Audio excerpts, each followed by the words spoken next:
coffee joint is closed, so Rockin' Joe is a good second option. And now the morning is complete. So this is pretty good. This is like my second favorite place to go. First is this place called Nick's. Coffee shops themselves have good coffee, good quality coffee. Not like Starbucks coffee, it's like good coffee. But this shit is like really, really good.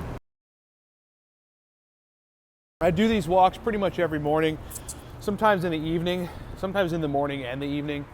I don't know, for me it's just like liberating. I get a lot of exercise.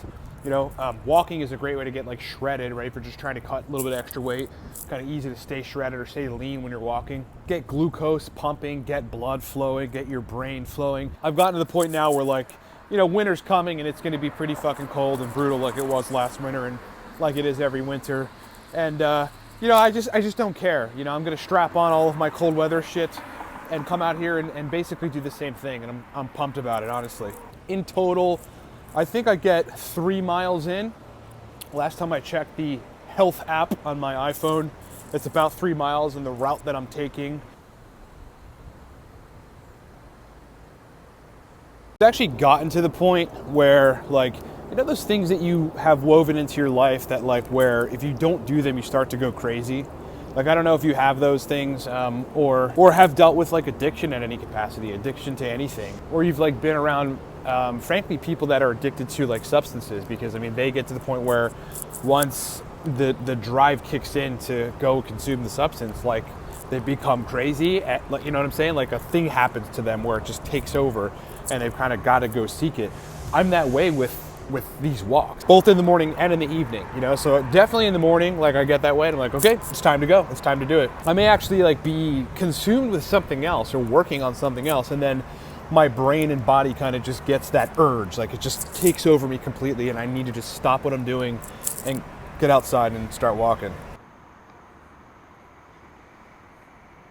It happens to be at nighttime too. You know, I'll be thinking I'm going to be in for the night or something, and it'll be like, I don't know, 6 p.m., 6:30, and then that's it. The urge hits me, and I fucking can't just sit inside, and I've got to get out, get up, get downtown or on the North Shore, just somewhere where there's people and there's stuff and there's a good bit of walking space, and just fucking walk, man.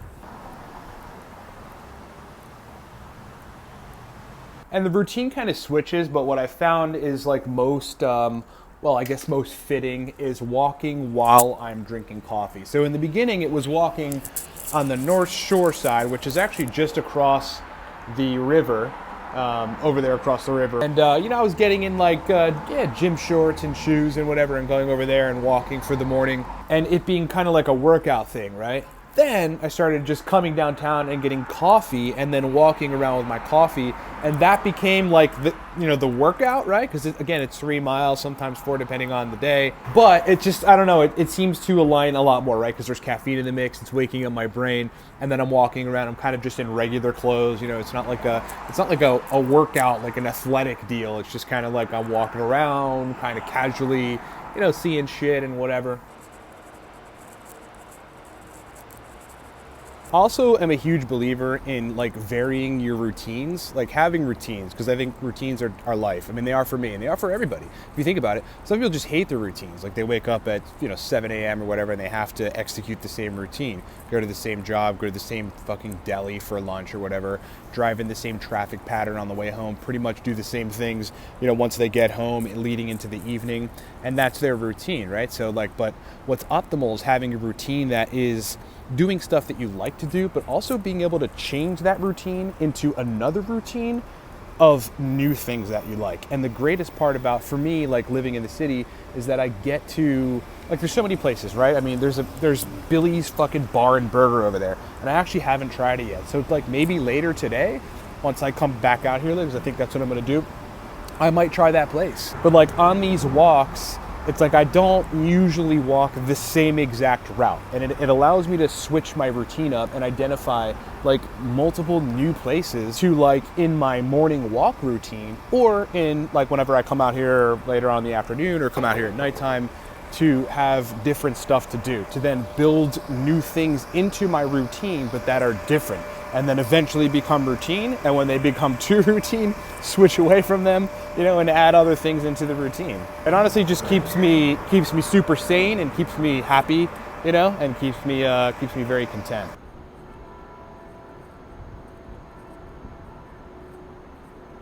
Importantly though, like, what is it to be alive? I mean, from my perspective, to be alive is to be in motion. It's to kind of constantly be in motion. Look, take time to chill and take time to reflect. I think that's important too, right? To guide how you then move your hopefully motion-filled life. But yeah, I mean, what it is to be alive for me definitely is to be in motion. An object in motion stays at motion. An object at rest typically tends to stay at rest if you're not in control of it. And for me, and I think for a lot of other people, being somewhat in constant motion is a marker of health. It's a marker of emotional health. I know that in my life, when I've not been emotionally healthy, I have been in motion a lot less, almost paralyzed, because that's what it does to you. If you're in a bad relationship, or you're being hurt by somebody, or you're in a slump of some sort, just emotionally and psychologically, you're not in a healthy place, then it is easier to stay still. And by the way, in those situations, what you need the most is to move. What you need the most is to get out. But, bad life situations and poor emotional states are paralyzing. But I've always witnessed over the years that, like, as my emotional and psychological health gets better, so does kind of in a parallel way, the quantity of my movement increase. And that's what's really important about, the morning walk for me too. It's like, it keeps me from fucking going crazy, for sure. It's like an addiction when it gets to the point where I absolutely need it, like where there's nothing else that I can do or have to do or need to do or want to do in my regimen but get the walk in. Pumps glucose and blood to my brain, gets me thinking about stuff that needs to happen in my day and life, and reminds me that I'm in a good place emotionally and psychologically, and that I'm constantly in motion. So my friends, whether you live in a city or not, whether it's just your neighborhood or it's like the fucking downtown square, or it's the trail, the woods trail around you, get your walk on, dude. We walked since we had legs, and the longest living populations, the centenarians, seemingly the most healthy people on the planet, they just get a lot of walking in. It's something that for me, look, I like doing HIIT. I love running. I love doing other types of cardio. I like lifting weights, but walking can't not be in the regimen. It just fucking has to for me. Otherwise I go nuts. Get your walk on, my friends. Thank you so much for watching. It's been a pleasure hanging out with you, and I will talk to you soon.